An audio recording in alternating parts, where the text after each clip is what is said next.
Ladies and gentlemen, boys and girls, welcome to the Elevate podcast. My guest today is Areeb Siddiqui. Now, Areeb is the young co-founder of the Kestrl app.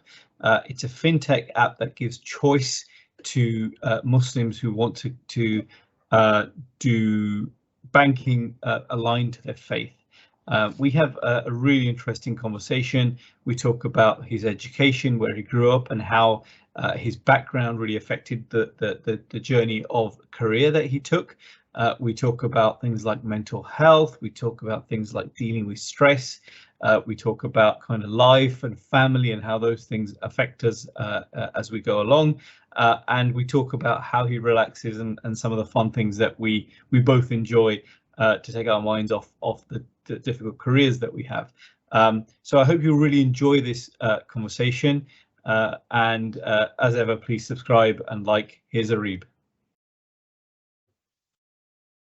Hey, Assalamu alaikum, Areeb. How's it going? Walaikum assalam. Very well, thank you. How are you doing? Alhamdulillah. How's this Thursday treating you? Alhamdulillah, it's good. It's quite busy. Going out for an iftar tonight, so yeah, looking forward to that. So I find it really tough. I find outdoors iftars just really horrible. I think I'm getting old. It's the first one I've done in a while. It's hosted by a law firm, and it's a bit weird because it's like networking activities starting at 6 p.m. and it's like, you know, the last thing you want to do in the last couple of hours is talk to a bunch of people. Exactly that. So, you know, miswak in the pocket and just, you know, going off. It's you know how it is. It's so So inshallah, we'll see how it goes. To be fair, I mean, at my time at PwC, I was involved with those, and you know, I think you go to a point where you're like, I just want to sit at home and eat my own food and do Maghrib and then chill. Yeah. I think you become so cognizant of, okay, I've got a certain amount of energy with which you can do things in the day. And just Ramadan brings that into full focus. And like, I'm trying to do 4 things in the day, and then I realize, okay, in reality, it's going to be one of these things. Yeah, you got to prioritize. Right? The rest of it has to be. Yeah, you really have to prioritize, and Ramadan really brings that into focus. Yeah, definitely. So I've got an iftar at my child's nursery tomorrow, which is going to be crazy. Okay. So the nursery are off. So the nursery did something really cool, actually. So instead of doing Easter holidays in the first 2 weeks, when everybody else did, they're doing them in the next 2 weeks, which make them in the last 2 weeks of Ramadan, which is really cool. Really nice. So that means that, you know, at least I won't have to get up and drop her in the morning, which is kind of a nice respite. And then obviously tomorrow, as it's the end of the term, they're doing an iftar, which is really nice. That's one of the perks of a Muslim school and nursery. So that's kind of cool. Yeah, absolutely. Gosh. So let's get into some questions. I'll have to look into that in the future. Yeah, definitely, inshallah, definitely. So let's get into some questions. So tell us about where did you grow up? So I grew up in I was born in this country. Do you mean where I'm really from? Like where you really from? Is it possible? So I'm a British citizen. My parents are from Pakistan, but you know, they were from Pakistan. They moved here, and then shortly after that, I was born in northeast of London, technically in Essex, but I don't like to advertise that. But it's in a place called Waltham Abbey. So that's where, I don't know. Essex has a lot of negative connotations. Yeah, it does. And as soon as you say Essex, then everyone's like, oh, Towie. But you know, it's basically a suburb of London, is how I feel. So you know, I is that near Ilford? Here. It's nearer to Ilford, near Ilford, Woodford, Chingford, all the foods, you know, I know this. That kind of area. So I went to school in Woodford Green, and you know, did my undergrad in central London. So this is kind of, you know, my base. That's where I'm from. And are you from a big family or a small family, or? Yeah, so I've got my parents, and then I'm the eldest of 3 brothers. But we were sort of the only family we had in this country. So I didn't have extended cousins, uncles, aunts, anything. Everyone else was in Pakistan and in other countries.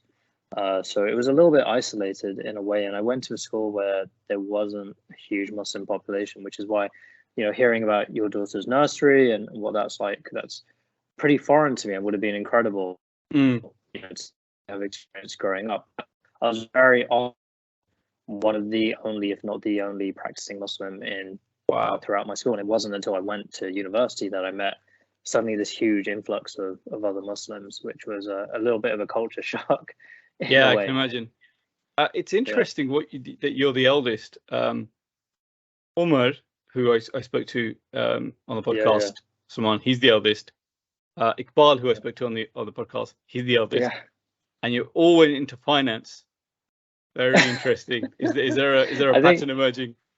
I don't know. I think there's been studies. When I did my MBA, there was like a study like how many of the class were eldest kids, and it was something crazy like 75% of us were the eldest kids. I think being the eldest can sometimes make you an insecure overachiever, because you're trying to keep your parents happy. You feel like the whole weight of your parents' happiness and reputation is on your shoulders.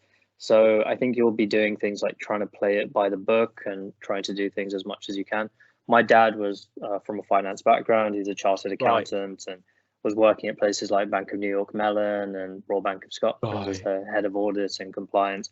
So in my head, I think growing up, I always kind of knew in my mind, okay, well, it doesn't really matter what I do at university. I'm probably just going to end up going into finance.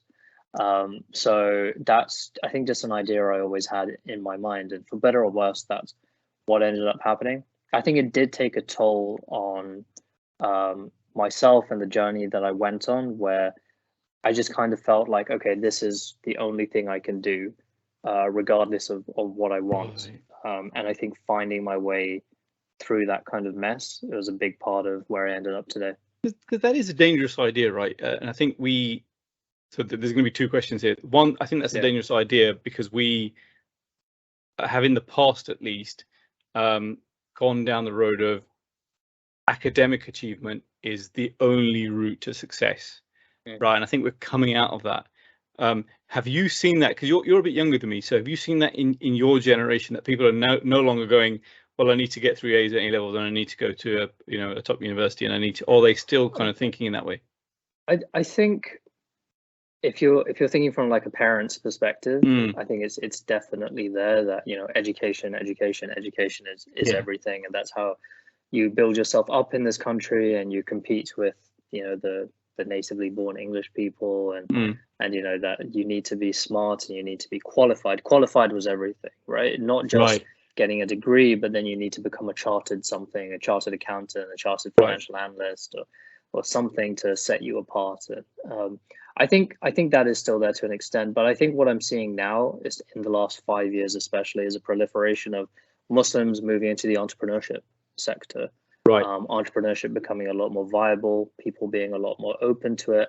And the big turning point for me and in my family was telling my dad, I'm going to leave my job in management consulting to go and start this little fintech startup, a personal finance app for Muslims. Oh, and by the way, do you want to invest in it and come on board as a co-founder?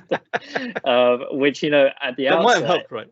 Yeah, I mean, if someone had told me that that's what I was going to do 5 years ago, I would have laughed in their face. But alhamdulillah, that is what ended up happening. And he's an equal shareholder in this company, and a lot of our success is due to him. So I think times are changing now, and certainly the way I want to raise my own children, inshallah, is with that kind of mindset.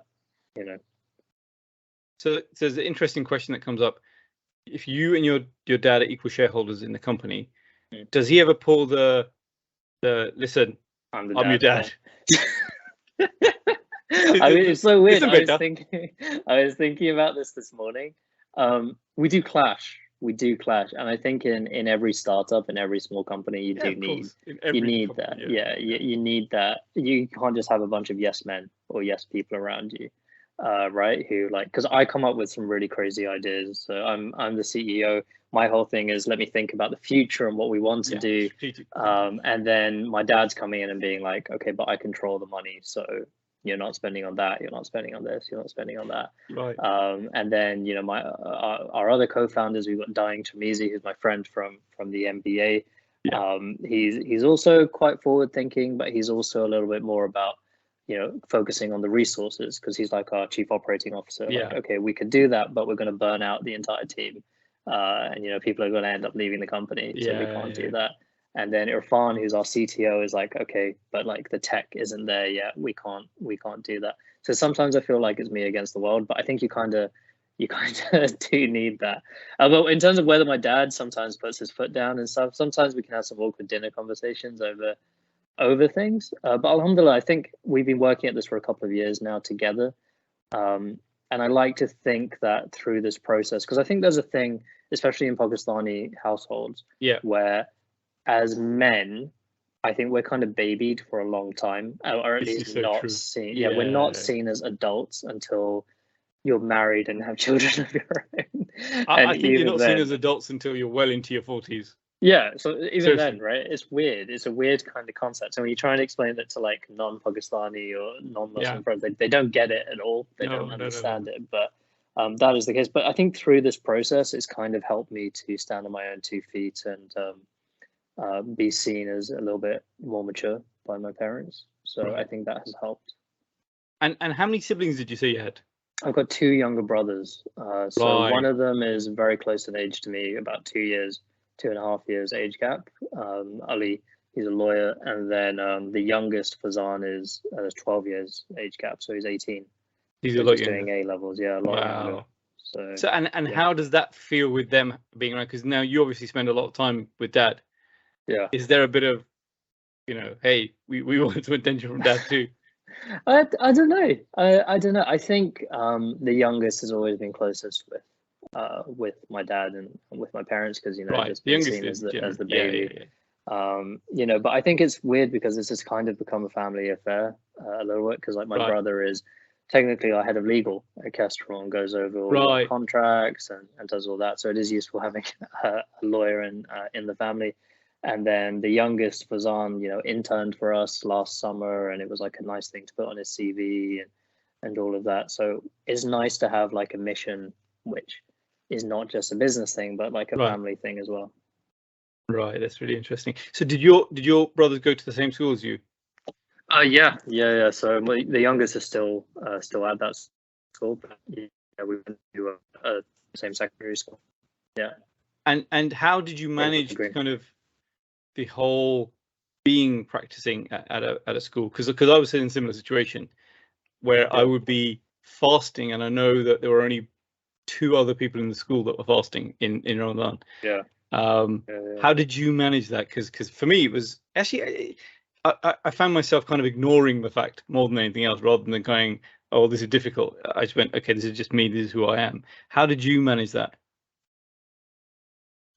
I think I was fortunate in that I had one best friend at school who was like the only other practicing Muslim within like 3 years above and 3 years below. And then there was my brother Ali as well.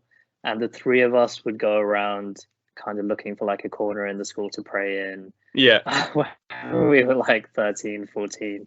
And then inevitably people would just come and be like, what are these guys doing? Right. And, just stand around and stare at us and that kind of thing.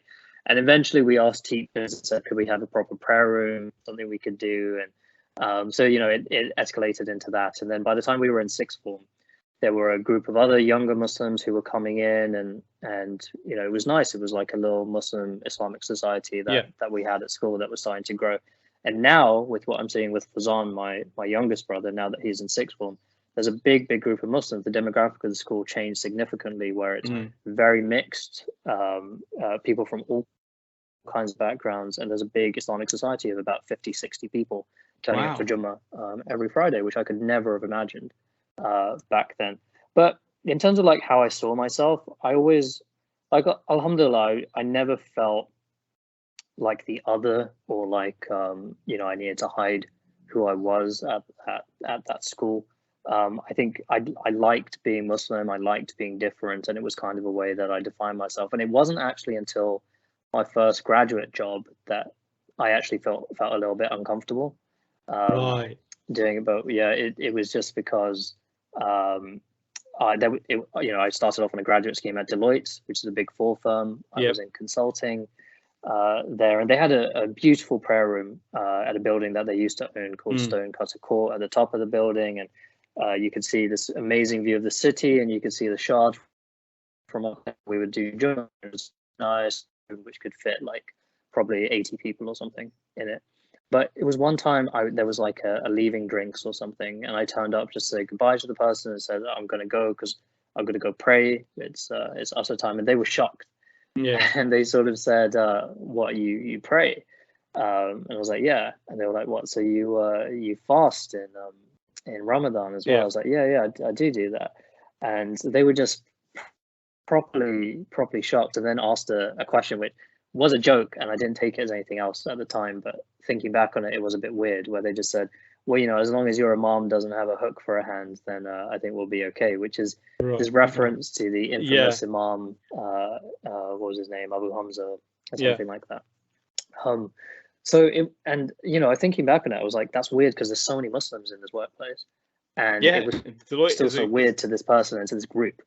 Yeah, it's huge, right? And we're talking about, this was only like 6 years ago that this happened. Wow. And now it's huge, and you look on LinkedIn and there's all these people who are fasting, and non-Muslims who are fasting, and they're doing LOTR events, which is beautiful, but it never really existed at that time. And I just thought that it just really struck a chord with me that there's so many Muslims here who don't feel comfortable sharing that they're Muslim. I think when I was a bit younger, and I was in that kind of situation, I always found it very, very difficult to say, could we not go to that place, or can we not sit there because there's people drinking there? And I think that now there is a environment where I think the younger guys and girls feel a lot more comfortable saying that. And that's really, really good. That's really good to see. And it's you know, there was an idea when I was at PwC, which was bring your whole self to work, and actually it was considered a bit hokey and a bit silly, and I was like, well, what do you mean by bring your whole self to work? But actually this is what they meant. You know, if you pray, then you pray. That's who you are. You know, if you fast, you fast. That's who you are. If you're going to fast at home, you fast at work as well. You know, if you're going to wear a hijab at home, you know, or have a beard at home, then you have one at work as well. It's just a part of who you are. And I think this is a really positive thing. It is. And I think the biggest part of it was that, you know, at Deloitte, I made no secret that I was Muslim and I needed to pray. I knew that there were people who hid that. And then it wasn't until like I finished that graduate scheme that I kind of started to understand why that when you're seen as like other or different, and you're not going to these drinks that people are going to after work and to all these other places, and, you know, to pubs and things, that people don't quite see you as one of them, one of the gang, and that can affect your career prospects. You can, you know, whether someone else is going to get a promotion compared to you because they're known and people get on with them and they hang out, and things like that. So it's nice that there's a bigger community of Muslims that can back each other up, and it's kind of more in vogue to be Muslim now. Yeah, it is. I think in some of these companies, you know. So how did you do at school? Were you always very studious? Yeah, alhamdulillah. I was I didn't, you know, I've been very fortunate that I did very well at school, at GCSEs and at A levels. So I think partly because of the pressure from home, but also because I did enjoy studying, especially the sciences and also English and writing, things like that. I did enjoy it a lot. At A levels, I was sort of pushed in a direction that I don't necessarily think I would have chosen had there not been that much parental pressure, you know, to do maths and further maths and economics and things like that, when in reality I was really into biology and chemistry and English and history and things like that. So, you know, it was kind of this, okay, well, I have to do finance, so this would look good on a CV, so maybe I should do those. And I think that was the beginning of, you know, I applied to do physics at University College London, because there was a really nice career trajectory from people who went to London universities like UCL and Imperial, did science, and then went into some sort of finance job after that. So that was like the whole plan, which I feel was already laid out for me as soon as I turned 17 or something. And yeah, that's kind of what I fell into. But yeah, alhamdulillah, I think I always did well in school, but I don't necessarily think I would have chosen the A levels that I did, which was my choice, you know. And which uni did you go to? Did you go to UCL? Yeah, I went to UCL, University College London, for undergrad, and then later on I did my master's, my MBA at University of Cambridge, Right. Which was like a whole different reason and story for why I went and did Right. that. So a few years later. tell us about UCL. What was the scene like at UCL? Yes, I did physics. I thought it was going to be a very male-dominated class, but to be honest, it was pretty balanced. Like, that's good. Probably 60-50 male-female. So it was interesting. A lot of women in STEM, which is always good to see. But immediately, big influx of Muslims at UCL. They've got a really large Islamic society, which is very active. Doing a lot of stuff for Charity Week, mashallah, a lot of good work there. But I was immediately thrown into the mix with all these other Muslims, with all these other kinds of viewpoints. At the time, I know it's kind of died down a little bit now, but they felt very, very sort of hard line against certain behaviors. So at events, no free mixing whatsoever. If you even looked at the direction of someone of the other gender, it was like, oh my God, astaghfirullah, what are you what are you doing? So that was like a bit of a shock for me growing up in like basically an all boy household and not coming across any other Muslims beforehand. So yeah, it was interesting. And I think I saw the positives of that where, it's like, okay, wow, we're one ummah and there's like a big group of us and we can help each other out. And a big part of the reason I got my first job at Deloitte was because of the help of someone else in the community who'd gotten a job at Deloitte the year before. But I also saw the negatives of that as well, where if you weren't practicing in a certain way, I saw people getting turned away from Islam temporarily or for longer periods, which didn't really sit well with me. Some friends of mine who grew up, and everyone has a crisis of faith. Everyone goes through something where they're like, what does it mean to be Muslim? What is this the thing that I want to be doing? And those years, which are so transformative at university, can unfortunately be a make or break situation for some people and their deen. And I saw some people fall away from the faith because of that experience. Definitely. I think I'd echo that from my experience at university. It was those ISOCs kind of went, you have to be this way, and everybody who wasn't that way, that persuasion was always kind of looked down on. There was talk of, I mean, I didn't witness this personally, but I was told afterwards that we had obviously Jummah every week, and one of the guys who came in to do khutbah from external to the university kind of got up and said, you're all fornicators, you're all going to go to hell. It's like everybody's looking at me, what the hell? Man. What's going on? Because there was that quite, for want of a better word, extreme way of conveying good and bad. And I do feel like I don't see that anymore, thankfully. I think look, it's natural. It's young guys, and I say guys, it is young guys, 90% of the time. Young guys, you're full of testosterone, you want to be included, you it's mad at everybody. You can be very sometimes aggressive, you've got a lot of high energy, and that sometimes can be it can have some negative effects. But alhamdulillah, we work with UCL ISOC a lot now. Times have changed, things are very different. We sponsored their Charity Week, and I do have to say that when I went to Cambridge, their ISOC was a world away. Different, it was very, very different. A lot more academic, a lot more, I'd say, free thinking. In a way, so definitely. And it was less likely someone was going to get turned away, I think, for doing something a little bit different. So I don't know if that's because of the university, maybe it's different in London compared to other places, or maybe just because times have changed. And I think there's a bit of both. There is that there's some, the Islamic, is it Cambridge Islamic College? Is that what they're called? Islamic Cambridge College? There's the Cambridge Muslim College. Cambridge Muslim College, and I think they have a very positive, very kind of central influence in Cambridge generally. But you're right. I think there's an influence in London of being central and being just a melting pot that gets dominated by a certain type of thinking or ideology.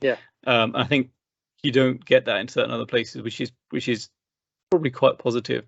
And I think, but the second thing is, I do think that the Muslim society is moving away from it. It's becoming more traditionalist, if anything. And that's a funny thing to say, but traditionalists are generally more relaxed, if one for a better word, right? They're not so determined to make you do things a certain way. And I think that, yeah, there's a softness there in that traditionalism, I find personally. I mean, I might be completely wrong, and maybe somebody's going to tear me a new one in the comments. In the comments, yeah.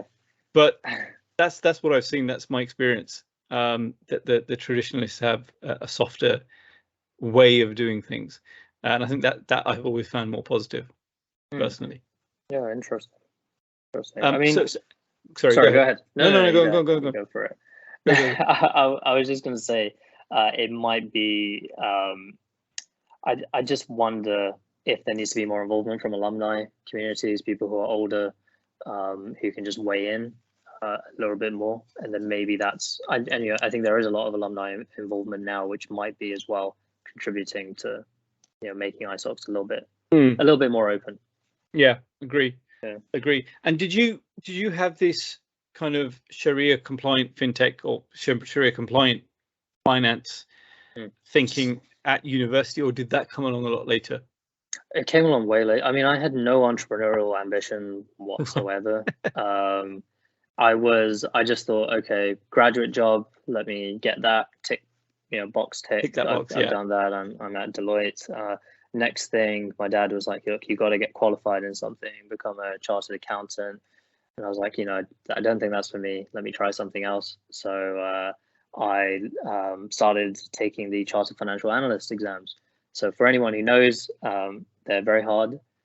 They're very long exams that you can take. But if you want to go into investment banking or into wealth management, something like that, then it can be very, very useful. And the consulting that I was doing, I left Deloitte for a number of reasons. My graduate scheme had come to an end, and I'd gotten, alhamdulillah, a really good offer to go to a small boutique consultancy called Alpha Financial Markets Consulting. So I jumped across there. Much better pay, a lot more responsibility, but also it was entirely focused on wealth management and investment management. So I thought, okay, a chartered financial analyst qualification could really help me out here. And I started. For people who don't understand, explain wealth management. Yeah, so wealth management is effectively companies who take people's money. Maybe it's other companies, maybe it's someone's pension, and in some cases it can be just people like me or you, or high net worth people who have a lot more money to invest. They take that and they invest that money on their behalf to try and get a good annual return on it. So that's a very, very gross oversimplification of what it is that they do.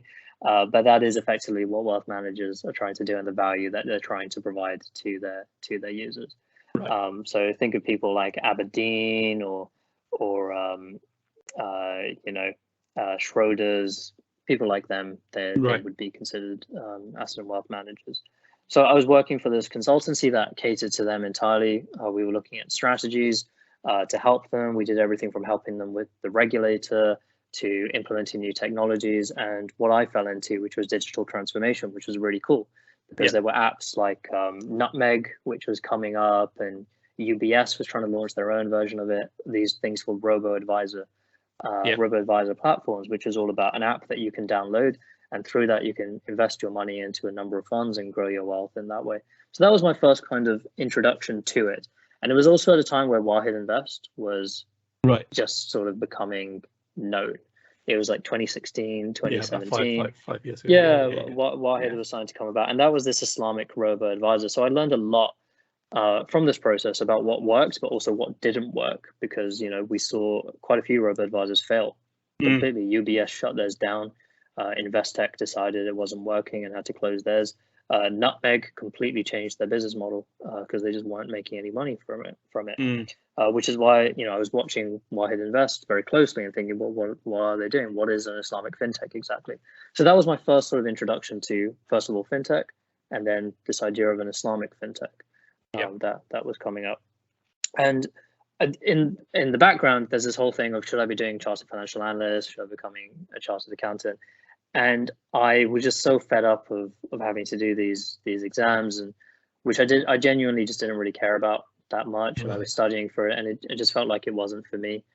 And the one thing which I was really interested in was doing potentially an MBA, a master's in business administration. The year before, I'd gone on a trip to San Francisco. I'd gone to visit Stanford University and their business school, which is, one of the greatest business schools in the world. A lot of great businesses have come out of that. Some of the most forward-thinking entrepreneurs in the world have gone there.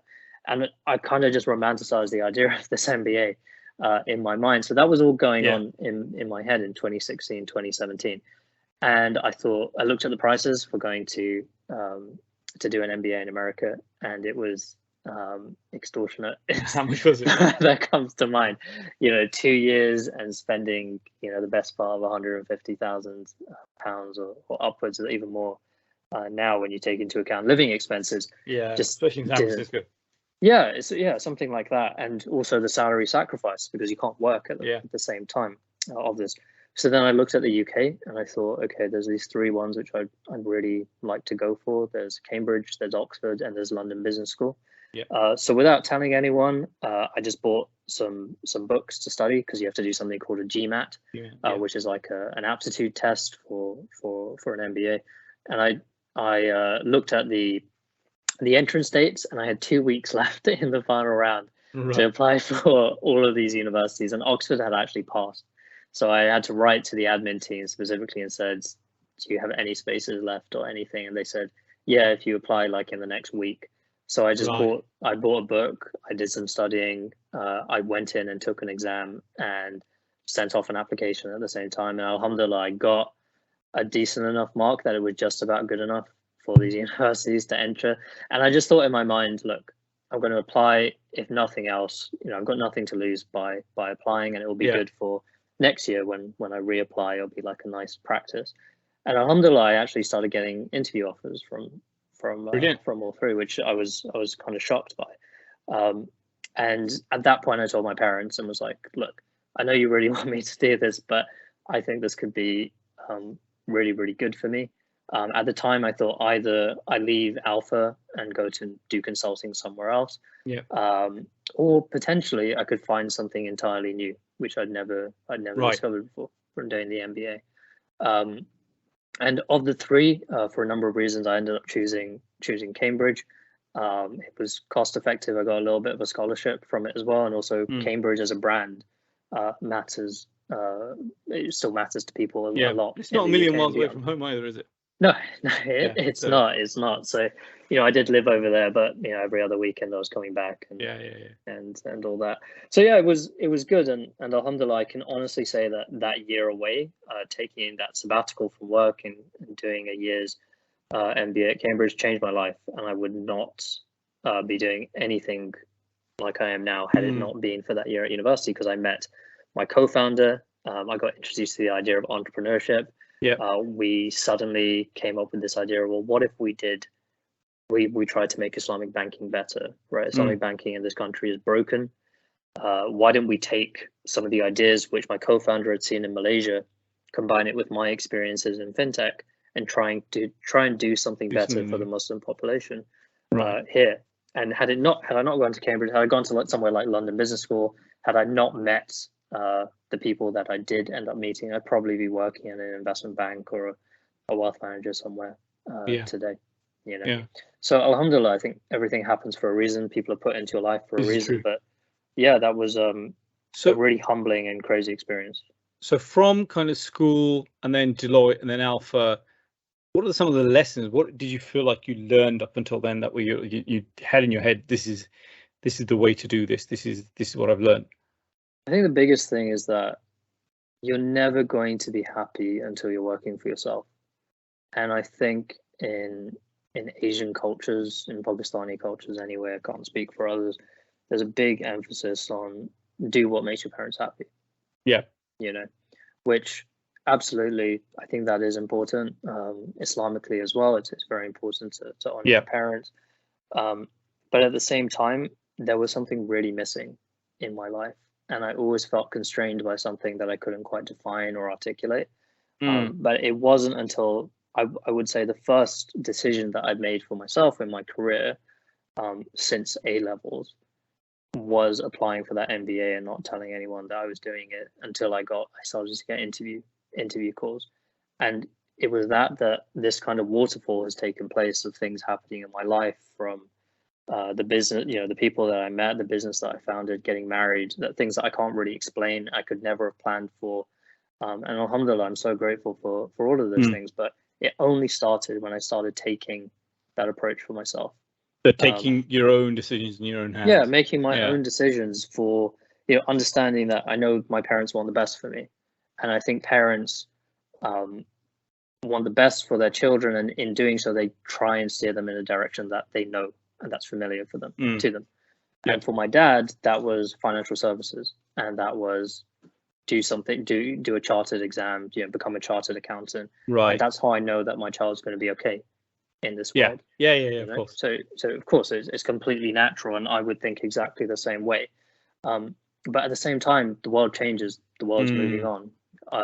The word entrepreneur didn't exist, I think, in common language like 20 years ago. To be honest, most people who call themselves entrepreneurs are actually just business people, businessmen or businesswomen, really. Yeah. But everyone wants to be an entrepreneur now because it sounds fancy. Exactly. And there's only a few people who are actually entrepreneurs, but no, absolutely. And there's shows like Dragon's Den and all that have gone a longer way into making it more popular and maybe more culturally acceptable as well.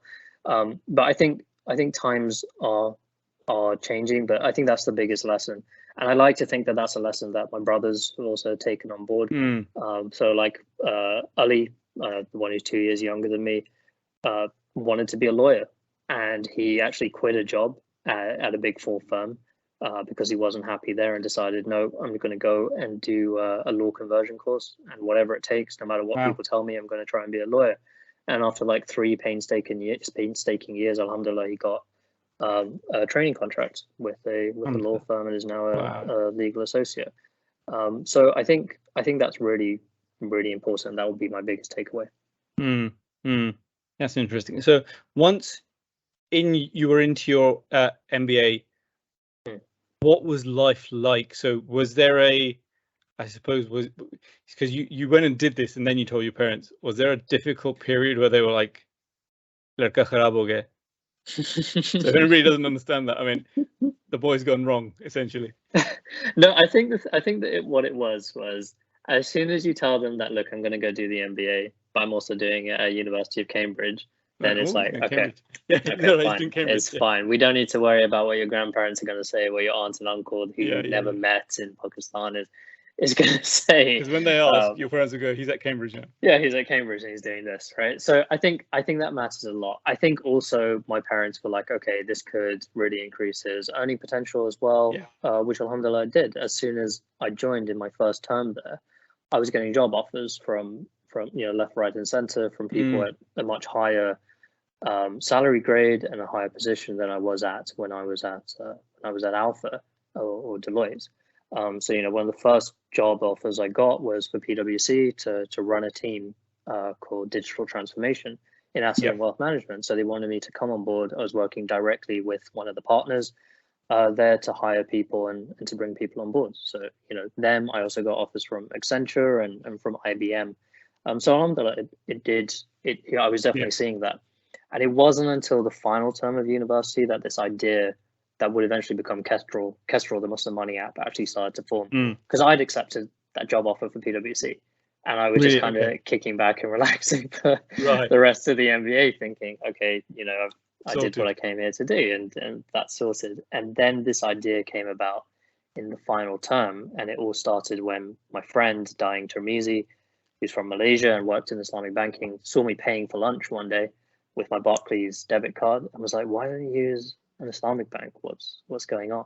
Right. And then I explained to him, well, we have some Islamic banks here, but to be honest, using them would be a bit of a nightmare. The only person I know who uses them at no other bank is my brother Ali, and every other day his debit card's not working. It's just a really difficult time using those apps, using that bank full time. And then we were like, well, he was like, well, you do fintech, I do Islamic banking. Let's see if there's a market for this. Right. And for our summer research project, we put out this nationwide survey, which we called the Great British Islamic Banking Survey. And alhamdulillah, we managed to interview quite a few people, get quite a few respondents on that from up and down the country, and we found there was indeed a really big need for this. People really wanted something within Islamic banking. So we found 90% of respondents really wanted something that matched their beliefs when it came to financial services. But when we asked how many people were actually using an Islamic bank or any other service, even Wahid Invest, it was fewer than 3% of people surveyed, which is ridiculous. And when you look at Al Rayyan's retail customers now, they've got less than 30,000 retail accounts open in the UK, and we're talking about a Muslim population of over 3 million people today, which is crazy. There's something really wrong. Not right. Something has really gone wrong. So we thought, okay, that's a bit of validation. Now let's try and maybe build something, and that's where everything else kind of started from there. Right. And then what year was that in? So that was late 2019. Yeah, so we graduated in 2019. Wow, okay. So I thought it was earlier than that. It's not been long at all, has it? No. It's 2019 we graduated, and then I went to PwC, and I was working on this in my weekends and in my evenings, and we just thought, let's pull together a pitch deck and we'll just try and get some funding. And the people will just start throwing money at us, and we realized very quickly Did they not? that they're not. The non-Muslim people we went to just thought it was too risky. They saw Islamic and they were like, no way, this seems too risky. We don't get it, we don't understand it. And the Muslim people we went to, there were people who were very interested, but maybe not for the right reasons. So there were people who were trying to stake out competition because they were trying to do their own thing. People who were trying to collect their own intel on others. And then some people who were interested in investing, but very, very hesitant because they'd never invested in anything that wasn't a brick and mortar type company before. So they didn't really get it. So it was an interesting journey getting funding. And who or why, how did you manage to eventually get funding? So it was just really interesting. We ran into someone at Cambridge, the Cambridge Mosque. So Cambridge has a beautiful mosque that had just opened in 2019. This big eco mosque, which is built from sustainable materials. And we were sitting, I think it was Jummah, and then Dying just kind of nudged me and said, I know who that guy is. He's the chairman of HSBC Amanah in Malaysia. Right. Because when Dying was a young analyst working at the Central Bank of Malaysia, he'd sat in some meetings and recognized the person. So we introduced ourselves to him and said, look, we're two MBAs here at Cambridge. We'd love if we could take you out for a coffee and just chat through some ideas with you. And his daughter was studying at Cambridge at the time, actually the same college as me. And he just immediately took us under his wing, gave us a lot of advice and introduced us to our first investor at the time, who was the current CEO of HSBC Amanah at the time, out in Malaysia. So he was the then CEO. Sorry, he's now moved on to another Islamic bank. And we pitched to him. He gave us some really interesting feedback about how to do this, how to talk to retail customers. And he gave us enough money that, alhamdulillah, we were able to actually quit our jobs and do this full time and hire a couple of developers as well. And that's how it all started at the beginning of 2020. So that's so weird. In 2019, I was working in Cambridge. So you and I would have been in Cambridge at the same time. Yeah. That's crazy. So I was on a project at Marshall, which is at the airport, Cambridge Airport. And I was there from around April to around September for 4 or 5 days a week. So we would have been there at the same time. And I went to that mosque numerous times. You were probably there. You were probably there when that happened. So I was there during Ramadan. And I actually did some Taraweehs there as well. Yeah, I did all my Taraweehs there as well. And then I would often get my iftar on that road, which I can't remember the name of it now. What's the name of that road? Oh, where all the Mill Arab Hill. shops are. Is Mill it Hill? Yeah, it's Mill Hill, isn't it? Is that Mill? I'm going to Google it right now. Mill Road. Mill Road. Yeah, Mill Road. Sorry. Have a quick look. Give a different place. It's going to bother me now. Cambridge. Let me see. Yeah, I'm pretty sure that was There's it. But lots yeah, of that's Arab places and coffee shops. yeah, And it's there's a Mill couple of Road. restaurants. Mill Yeah, Road, Mill right? Road. Okay, Yeah, Mill Road Mill makes Road. sense. And I live like around the corner, kind of 4 or 5 days a week. That's so weird, isn't it? That's such a It's crazy. Yeah, it's a small world.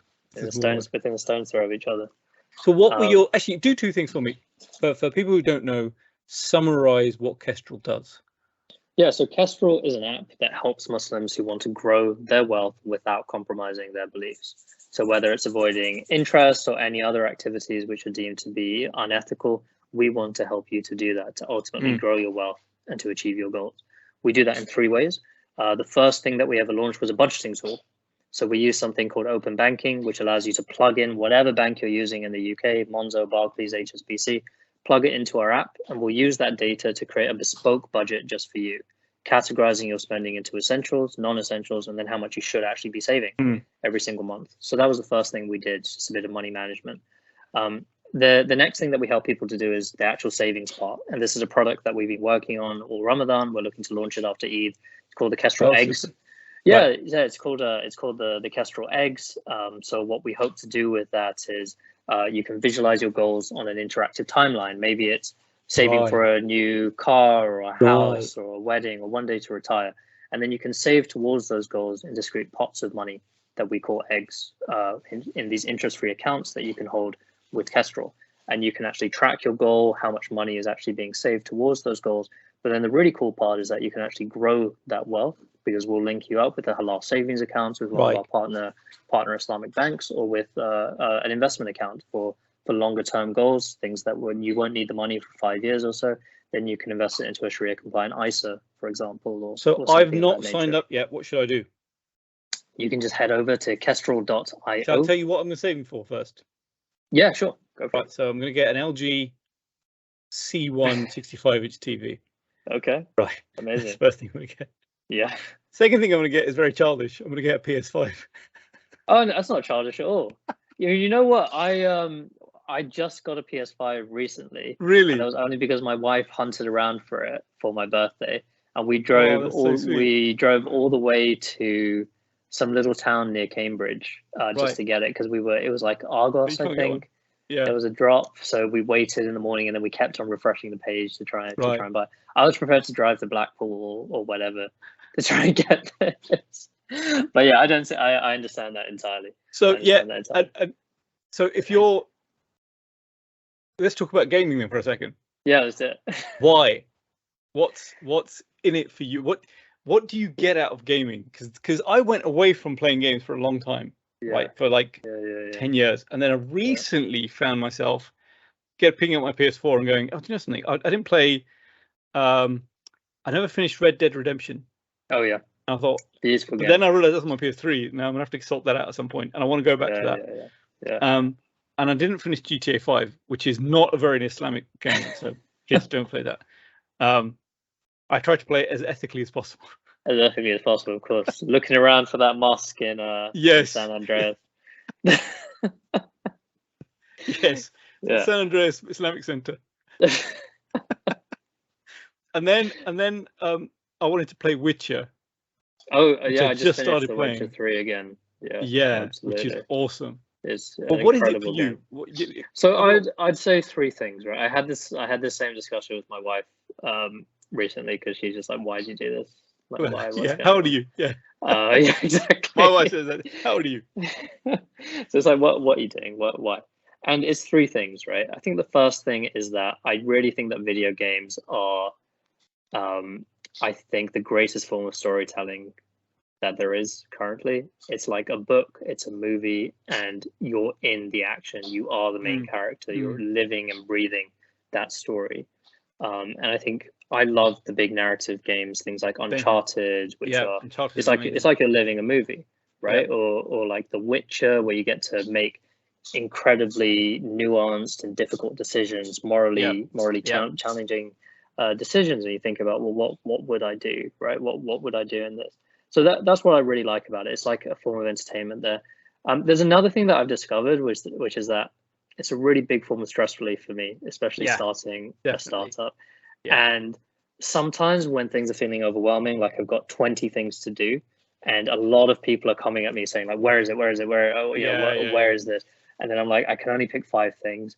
And at the end of the day, instead of just staying up thinking about it, I can just switch on and switch off mentally by turning on the game and going into that. And it does really, really help me. And I realize it's a really big coping mechanism to stave off something like an anxiety attack, which I didn't realize. And now that I've done a lot more research into mental health and, you know, the really negative aspects of burnout, that these coping mechanisms can be literally life-saving.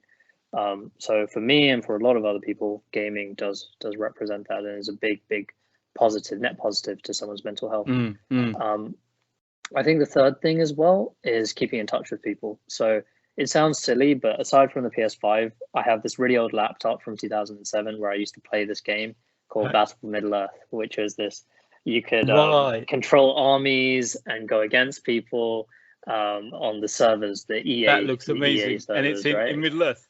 Yeah, it's in Middle-earth. So so you know, I'm a control Lord of the Rings fan, right? I know, same. Same since day one. It's the best, best film.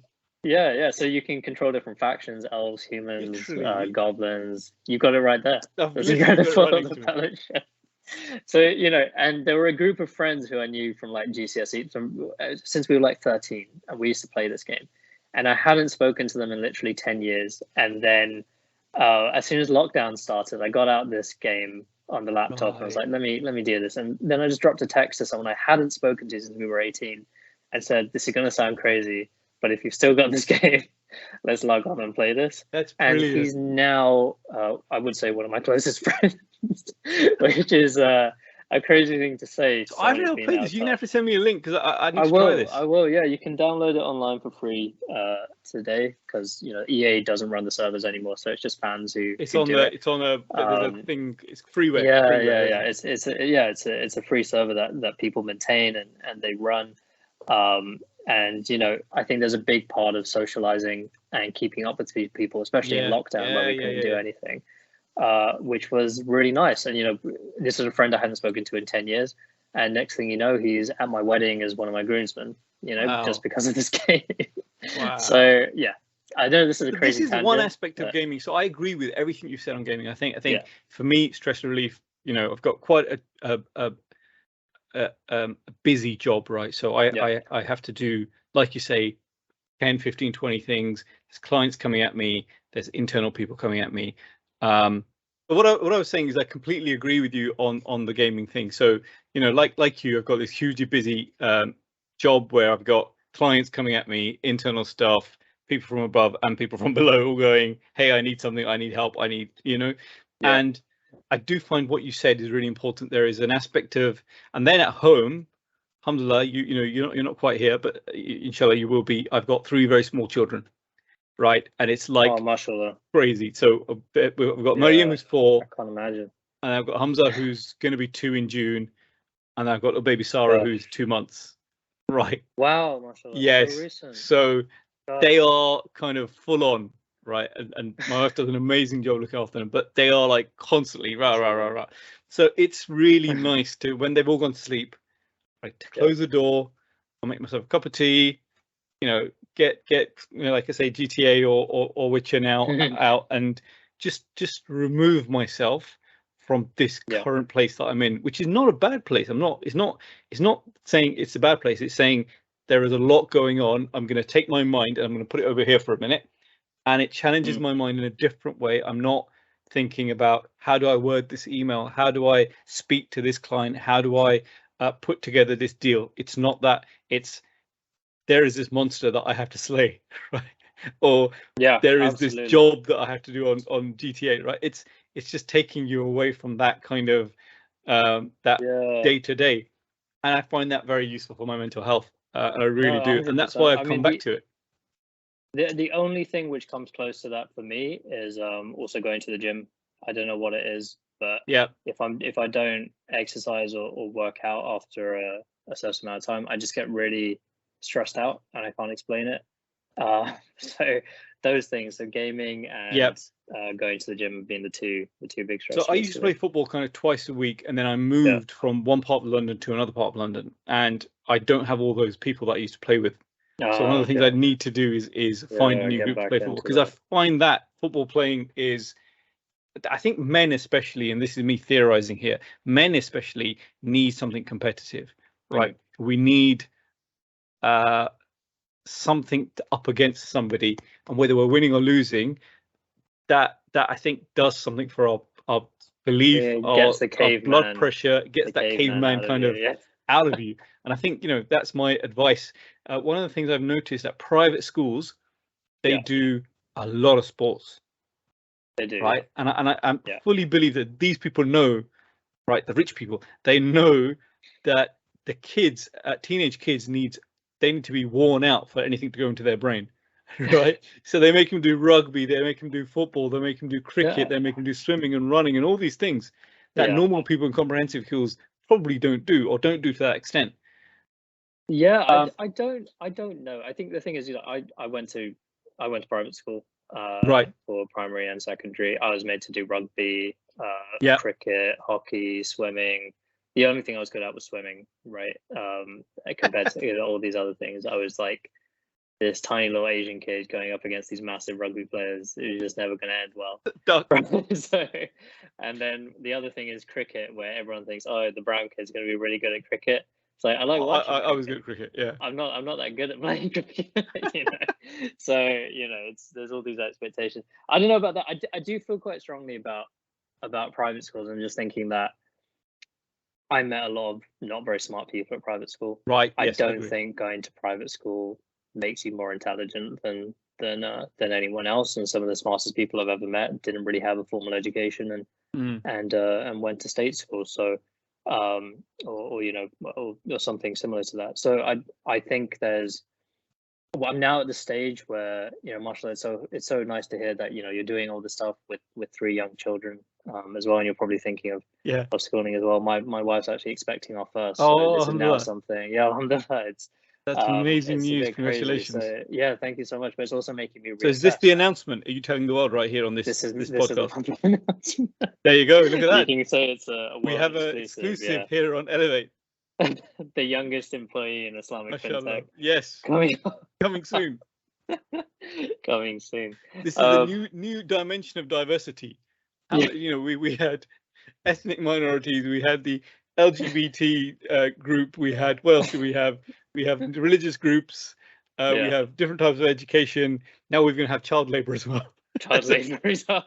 As a dimension of diversity. So just for people listening, we're being inclusive. We are joking. We're being inclusive. But yeah, we are being fully inclusive. You know, if a child wants to work, why shouldn't they work? Why shouldn't they work? They should be allowed. They might think that they're an adult. Yeah, if they identify that way. But anyway, we're getting sidetracked. Oh, and then I was telling you, the other thing that I'm saving for is, inshallah, next year I'm going to get a motorbike. Wow, okay. How's your wife feel about that? He's okay with me killing myself. Okay. You've got your will really written, everything's done. Yes. Yeah. Okay. So here's the thing. I've been watching this guy on YouTube called Abrar Hassan. Abrar Hassan, okay. Yeah, his YouTube handle is, I think, Wild Lens by Abrar, right? Okay. So this is a Pakistani guy, kind of from Pakistan, who is or was employed in Frankfurt in Germany in automotive. I think he worked for Vauxhall or Opel or someone. PSA they are now, Stellantis they are now. And what he decided to do at the beginning of lockdown, he decided that he was going to get into biking, into motorcycling. And before then, he had a YouTube channel where he would go for, you know, walk in the Alps or kind of go into the forest, and he'd just show, yeah, look, this is amazing, there, and all that sort of thing, right? Really great. But does it in Pakistan, in Urdu. Then when lockdown happened, he had bought a motorcycle just before that, and he was going to go ride his motorbike from Frankfurt to Larkana. I think it's Larkana Sahib. I don't know what the word is in Pakistan, in Punjab. Wow. Right. And then basically he kind of put it off at the beginning of COVID. And then I think around June 2020, after Ramadan in June 2020, he set out from Frankfurt and rode his motorbike to Pakistan. And so he went, I think, via my geography isn't coming out. I think he went to Germany to Poland, Germany to Austria Austria down into the Balkans, then into eventually I think Greece and Turkey, across there into from Turkey crossed into Iran, through Iran into Pakistan, and Wow. the journey was just epic. It sounds epic. It's like life-changing. Epic. And you kind of live vicariously through him, and go, this is just, and obviously, but at the time of COVID, it was particularly challenging, because he would go somewhere and they'd say, yeah, but you can't come into our country, and then he'd have to stay somewhere in a tent for a couple of days. And he was just amazing. And I like the fact that he did it in Urdu, because he could have done it in English, but he did it in Urdu, which is kind of cool. So he got this huge following from Pakistan and India and all those places. So just recently, he has gone from Pakistan to Mecca. Wow. And done by motorbike. By motorbike. Oh no, that's crazy. So this, now you understand where I'm coming from, right? And I'm not necessarily going to ride to Saudi Arabia, because I'm not this guy, and my wife wouldn't let me do that. She'd be like, where the hell are you going? 6 months having a laugh. Yeah, I think that's incredible. I have to check that out. I had this brief romance with the idea of getting a motorbike. Yeah. And the whole thing, it sounds really stupid thinking about it. I'm kind of regretting bringing it up now. But I just seen Jurassic World, right? The new Jurassic Park movie. And Chris Pratt, right? Chris Pratt, looks there's so a cool. scene where he's riding a motorbike through the jungle with 3 velociraptors. Yeah. Right? And I thought that was the coolest thing I've ever seen in like cinematic history. That's got to be one of the coolest things. So there's a number of issues here, Areeb. I think the first amongst which is it's a film. Yeah. But secondly, they're not going to be able to bring dinosaurs back, I don't think. No, I mean, okay. And thirdly, and most importantly, unfortunately, you are lovely. You are a handsome young man. But you're not quite Chris Pratt, unfortunately. No, and you know what? I think I understand all of those points, absolutely, and that's why I said it was a very, very brief idea that I had. It was one of those things where you lie down at night. In my life came together to say all of the things that you've just said to me now, as to why that's not going to happen. But that was why I wanted to. I think getting a small motorbike is quite a good thing. I think it's one of those man things as well. But at what point does it start to eke into the midlife crisis territory? Is what I'm wondering. I don't believe that. I don't think there's such a thing as a midlife crisis. I think don't think so. That's a term used to control men. Oh yeah. Honestly, if you feel, I mean, don't go have affairs and stuff, because that's just wrong, right? But apart from that, if you want to go buy a motorcycle, or you want to go buy a car that's ridiculously fast, and your paunch makes it difficult for you to get in and out of, you do that, okay? Because it's perfectly okay. You've earned it. You've spent many years working hard. You've dealt with the world. You've dealt with family. You've dealt with all these things. And if you can afford to buy a Porsche or a Ferrari or whatever, do it. No, I agree with that. It's the same with the PS5, right? What's wrong with the 30-something-year-old man buying PS5 and spending time on that? Same kind of thing. Yeah, absolutely. Yeah. Okay. So we've decided those 3 things, right? So those are the 3 purchases that I'm going to save for. At some point, I'm gonna actually, maybe what we should do, and I'm kind of going off piste again here, obviously. Maybe we should do a video where you show me how to set this stuff up. Yeah, that'd be cool, right? Absolutely do that. Yeah, that would be really cool. But yeah, for anyone listening who wants to do that, just download Kestrl. You can just search for it on Google, on App Store, on Google Play. Download it, plug in whatever bank you're using, and we'll tell you how much you should be saving every month. And inshallah, in a couple of weeks' time, you'll be able to set up that timeline and start saving towards those things, and actually invest your money for longer term goals, and just save up in discrete pots of money every single month towards the shorter term goals. So that TV, that motorbike, the third thing that I can't remember, the PS5, yeah, of course, that you want to save for. You can actually see what's realistic for you to do, right? And then you could think, okay, I've got these non-essential expenditures. I'm spending like, I don't know, like £150 a month on takeaways. Maybe I'll spend a little bit less on that. Yeah. Or maybe I'll, make my own lunch instead of going out and buying my lunch every time. I'll recognize another £100 of savings every month. So it's kind of giving Muslims that control of their money that they may not necessarily have had before. Yeah, absolutely. And I think I've said this on the podcast before. Getting out of debt is just a huge mental, and if you for your mental well-being, but also for your deen, for your dunya, there is very few things, and maybe you know, it's me saying it as someone who has two incomes coming into the house and, you know, is quite established. It's not the same as somebody who doesn't have that, and it's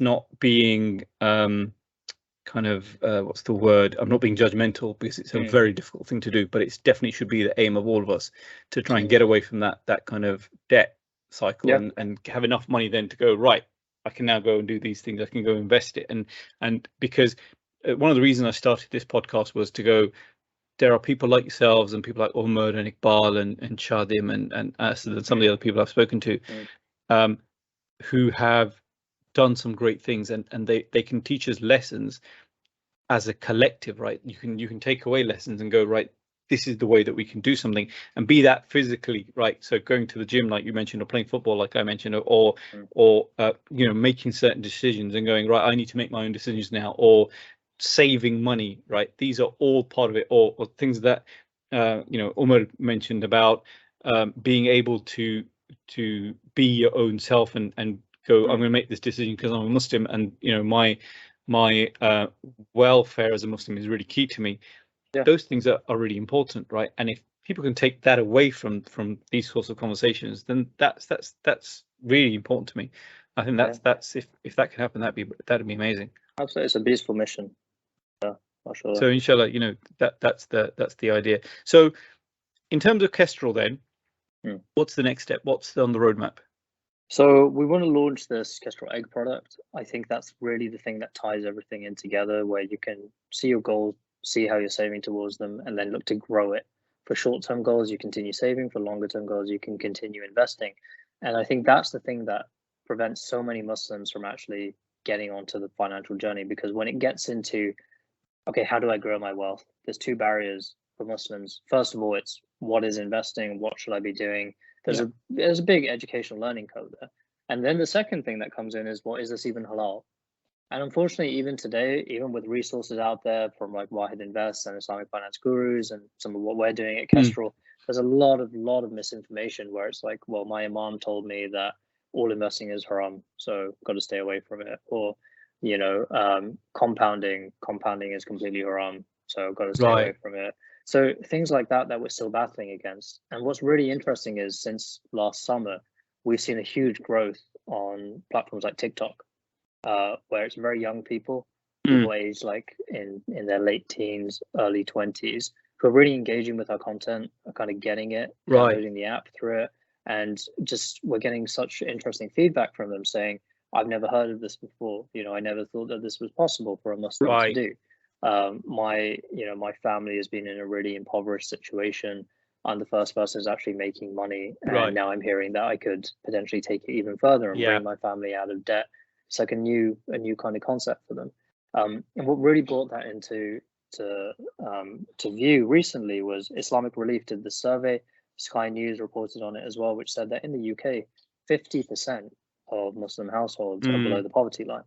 They are struggling to find even enough food to break their fast with at the end of the day, which is shocking, right? It's shocking, and it's especially when we, as Muslims, charity is so important to us. Zakat is a pillar of our faith, and this is still going on to this day. And I just feel like as Muslims, we have an obligation, especially those of us who have had an education, who alhamdulillah are doing well, who are making money. We have this obligation to do the best that we can to educate people around us, but also to help get people out of these situations and make them financially independent, right? Charity only goes so far, but we need to get them in a position where they have an income, a halal income, and they have the education and the means of growing that wealth in the future as well. And at Kestrl, if we can help a few people to do that, then alhamdulillah, I'll feel that we've made a really good impact in this world. I agree. I mean, as British Muslims, I think it is imperative that within our aims, objectives, is not only the raising the status of our faith, which goes without saying, but raising this financial status of all of us, because we're only going to be able to have an impact on our communities and the communities around the world that we are close to, or we feel hurt when they're hurt, places like Syria and Yemen and Palestine, etc., Kashmir. We're only going to really make a difference on those people when we raise those 50% out of poverty, and they are then able to give at the level that we could give. That is power. 100%. That's a compounding effect. Like you just mentioned, compounding. That's a compounding effect, because absolutely, it becomes a concentric circle outwards, going right. We're okay now. We'll start giving outwards. We're okay. We'll start giving outwards. And I think that's I think an amazing case study for this is if you look at what the Jewish populations did post World War II. I think the biggest difference between that group and Muslims is that I think Jewish people really look out for each other, help each other out. They do. Open doors for each other. And unfortunately, I can't say the same of Muslims. Not at the moment. And I think the difference is that I think Jewish people see themselves as one entity, as one race, as one group of people. So they do make way for each other. They help each other with careers and education. And now look at them now. They're controlling some of the biggest entities in the world. Israel, we can say all kinds of things about that, but a lot of money goes towards Israel. Not all of it from state aid, but a lot of it from Jewish people who are doing well around the world. Whereas with Muslims, I think we get so bogged down into cultural barriers, and then within cultures we have class barriers, unfortunately caste barriers as well, that people still look at. It's true. It's and it doesn't help anything, at all. I think that's the biggest way in which Muslims are getting in our own way at the moment. I think it would be a nice idea, and this is me kind of thinking aloud, to have a network of Muslims in the UK, which is professional, business, etc., government, local government, education, health, that are just linked to one another, that have a way of communicating and saying, and therefore, if let's say your youngster grows up and decides when he's 18 or 19, or she's 18 or 19, or I'd like to become a game developer, or I'd like to go into finance, or I'd like to be in I'd like to produce a documentary film. There's somebody there in that network that you can say, okay, go speak to John or Asad or Abdullah or whoever, right? Because we don't have that, and that would be so powerful. No, we don't. There are like little offshoots, little groups of these networks that I've seen start up, but they never really get the traction. And I think the biggest problem that I get in there is people who are really, really willing to help when you reach out. I think there are people who are, and they do fantastic work. Some of the people are the people that you've just named here. I think Iqbal has been a always hugely influential presence across the Muslim community, and I've attended a lot of his classes as well. And Umar has been, he saved me a number of times in this space at Kestrl. Once we were short a speaker, and he just dropped everything and came to help us out. Yeah, he's awesome. Not even talking about Wahid, just coming along and helping out at the events and being a speaker. And I think we need more and more of those people. And I'd like to say that the Islamic fintech community in the UK, which alhamdulillah is growing and it's becoming more and more competitive, we're getting more and more individuals of that standing coming up, I think. Yeah, and I think you're 100% right. Although Iqbal is developing something similar to what I was just saying, which is a network of or developing Muslims to go onto boards. And actually, I'm going to call him out. Next time you see him, you say this. That idea was Wasim's idea. Right? And he's taken it and he's given me no credit, and I'm very upset. No credit whatsoever. We were originally going to call it Mob, as we both like gangster movies, and it was going to be called Muslims on Board. I can see which I thought was very, very clever. Running with that in a different way, though. Yes. Yes. Yeah. So I think the name is not going to be Muslims on Board, but you see him, you say, "Hey, how come you're not giving Wasim the due credit for that?" It's not good enough. That's not good enough. Call him out. Yeah. What's the next steps for Kestrl? What's the thing that you're going to do? So inshallah, we want to launch this product in the UK. We have a few thousand, alhamdulillah, quite a few very active users in the UK now.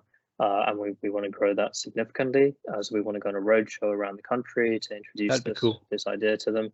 And just understand, we know the London Muslims really well. We know Muslims in the South quite well. So I'd love to reach out to Bradford, Birmingham, Manchester, Scotland, where these other big Muslim communities are, who I don't think see the effects of fintech in general, less when Islamic fintech. Like I still remember going to Scotland recently, and people asking, "What's that Monzo? What is Monzo?" Things like that. So I think fintechs do quite a bad job not being London centric in general, with perhaps the exception of Starling now that they're running TV campaigns. So I'd love to do that. The other thing, alhamdulillah, is that we are making a big expansion into Malaysia, starting from next month, inshallah. So we're actually partnering with a major Islamic bank out there. So we'll be able to say who that is in a couple of weeks' time, inshallah, next week. But we'll be partnering with them, and we'll be building their digital front end for them. So they're a big traditional Islamic bank, one of the biggest Islamic banks in Malaysia, but they don't do very well digitally. And alhamdulillah, what we bring to the table is we don't have a lot of money, but we do have a lot of tech know-how. And we've built an app that alhamdulillah people like, and the user experience is pretty good. So we're looking to partner with them where they've got the money, we've got the tech, so we can put this out to their users. And inshallah, that's a model that I'd love to replicate in other countries, in other parts of the world as well. And that's where I see the future of Islamic finance going. We've got bigger, more traditional Islamic banks who've been around for a few decades now, but whilst they have the capital and the money, I think they've sort of lost the battle for the hearts and minds of Muslims in general because of poor user experience, low trust, poor education, and just fees that were far too high for the majority of Muslims when you're looking at mortgages and savings accounts, things like that. Whereas we have that, right? We have the user experience. We have a group of people who actually trust and like what we do. So I think this kind of partnership is how we start to drag Muslims out of and beneath the poverty line, bringing them into the future. Inshallah, that's where we're taking Kestrl, and I'd love to see more of that in the future for other Islamic finance institutions. And have you guys considered kind of the Algaf model and bringing that in? Yeah, it is something that we are looking at and talking to people about, but I'll be honest, the bandwidth that we have at the moment only extends so far. So as soon as we get some more money in and some investments, inshallah, this summer, then we can start to look at more of those ideas. Brilliant. That sounds really, really exciting. So coming up to the last couple of questions, and this is my favorite bit, I think.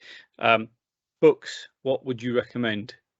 So the two books that really influenced me at the start of this entrepreneurial journey. Number one is called How I Built This by Guy Raz. So Guy Raz has an amazing podcast called How I Built This, where he interviews founders from all around the world, all walks of life, from people as big as like Michael Dell and Steve Wozniak to smaller startups that you might not have heard of, but did really, really well in their own right. And he's condensed a lot of those podcasts into lessons in a book called How I Built This, and it goes all the way across the entrepreneurial journey, from coming up with the idea to talking to your parents about going and doing this thing, and finding out that people with incredible ideas like Michael Dell, his parents were like, "What are you doing?" Because they were doctors and he was in his first year of medical school, and they were like, "Why are you playing around with computers? Just be a doctor, right? You're failing school." So lessons like that, to all the way to testing, to raising money, other people's money, institutional, to actually trying to find the hallowed ground of product market fit. So that's an incredible book that I still turn back to today for lessons, and just to get sparks of ideas from all kinds of other businesses. So that's number one. The other book I'd probably say is The Psychology of Money by Morgan Housel. Is a very, very good book. I know a lot of people recommend it, but I keep coming back to it time and time again. And the thing which really got to me in that book was Morgan Housel writes a series of letters to his son, who's a baby at the moment, but it's a bunch of letters which he'll be able to open and read up when he's 18, about just money management lessons and how to think about money that I wish we'd all had as children. And it genuinely really, I think, is really going to influence the way that I raise my own children, inshallah, and you know, some of the lessons that I want to impart on them. So that's been really useful from a business perspective, how to talk to Muslims about money, as well as how to raise a child. So those are the two books I definitely recommend. Brilliant. And in terms of films? In terms of movies, so aside from the Lord of the Rings trilogy, which I just can't I can't recommend more highly. I think there'll never be another series of movies made like that ever again. It just, a lot of really good things come together in that, from a cast that wasn't very well known to practical effects that we don't see enough of anymore.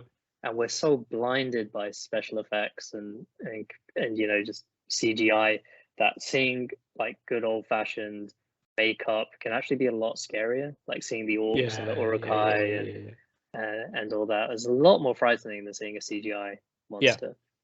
So the Lord of the Rings trilogy, I can't recommend enough. My other, it's kind of a weird favorite film, but I really like Frost Nixon. Which is a movie about the famous interview by David Frost on Nixon, where he actually got him to admit that he had done something wrong, and famously the line, "If the president does it, then it is not illegal." I love that movie so much because I watched it when I was like a teenager, and in a weird kind of way, I think I related to the main character, David Frost, how he's portrayed in that movie a little bit, because he's very cavalier and not taking things seriously and getting off of, well, he's done well in the past, so he's not going to prepare for this big interview that's going to be life changing. And then this wake up call that he experiences, that actually Nixon is a very formidable opponent. You need to treat him that way. You need to wake up, treat this seriously. And then the battle of minds that takes place in. So I think it's an underrated movie. It did get some Oscar buzz at the time in like 2007, 2008 when it came out, but I did really like it. And the final movie, which I'd probably put out there, is good old Spider-Man 2. It's got to be Spider-Man 2 with Tobey Maguire, which I still think is one of the best superhero movies of all time.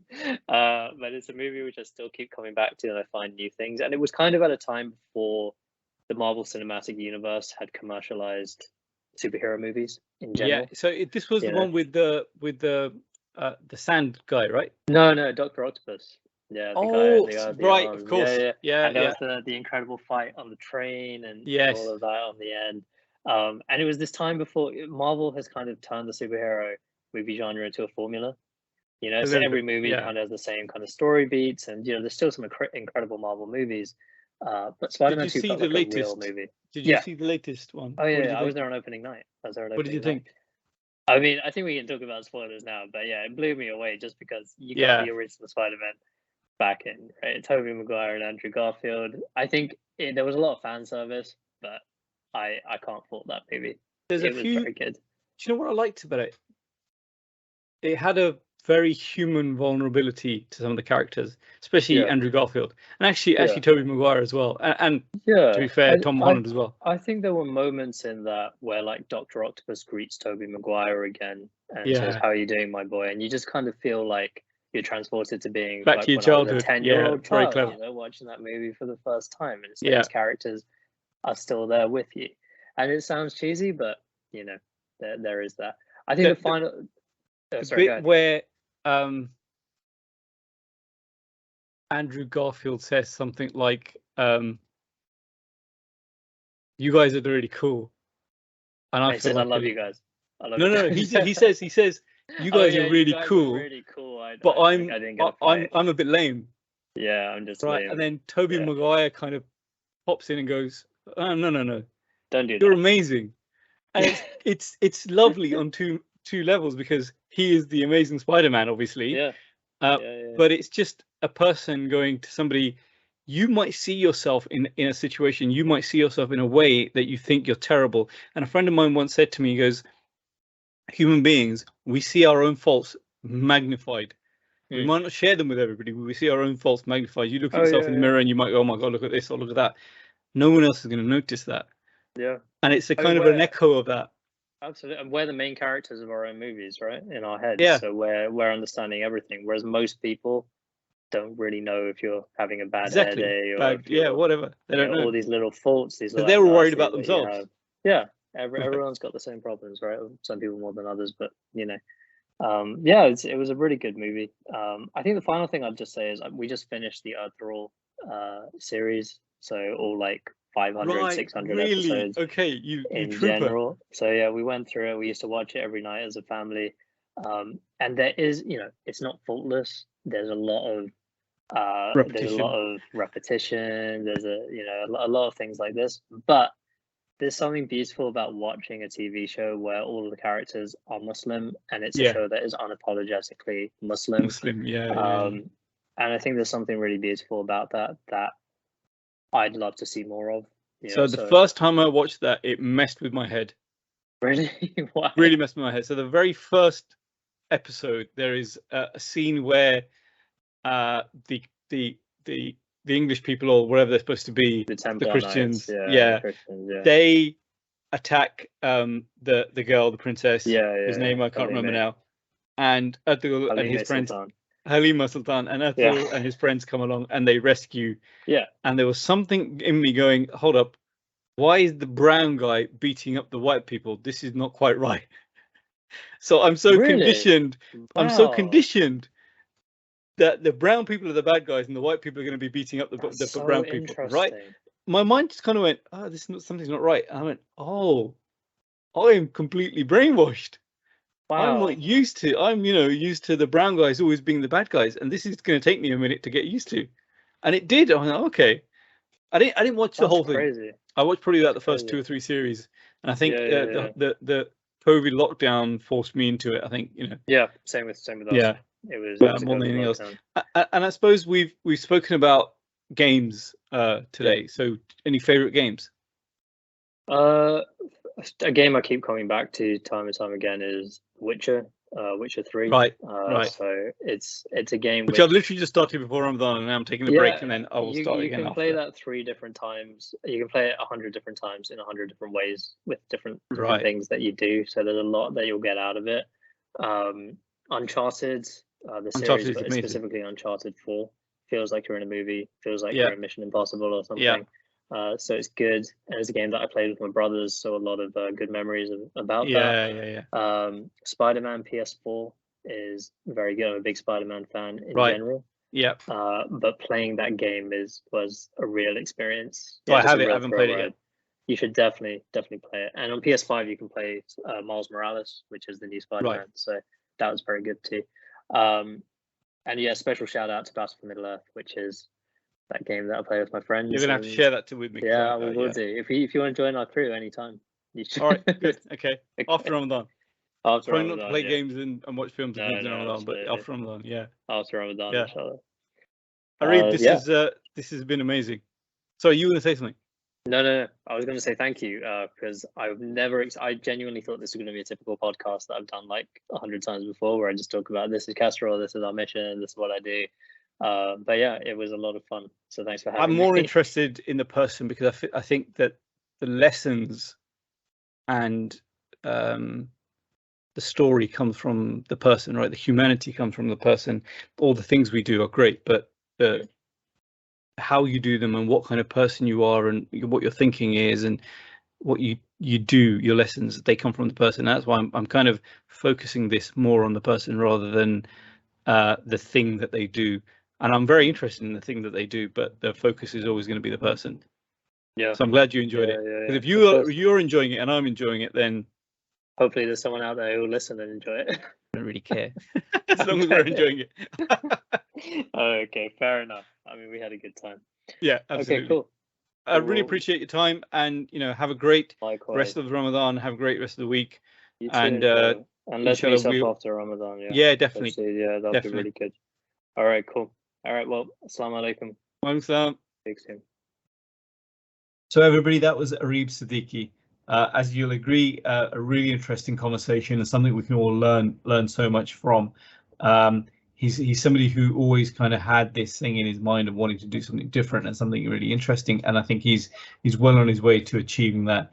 I hope to have more conversations with him in the future, and in the meantime, please like, subscribe, comment, share, etc. Keep supporting me. Thank you.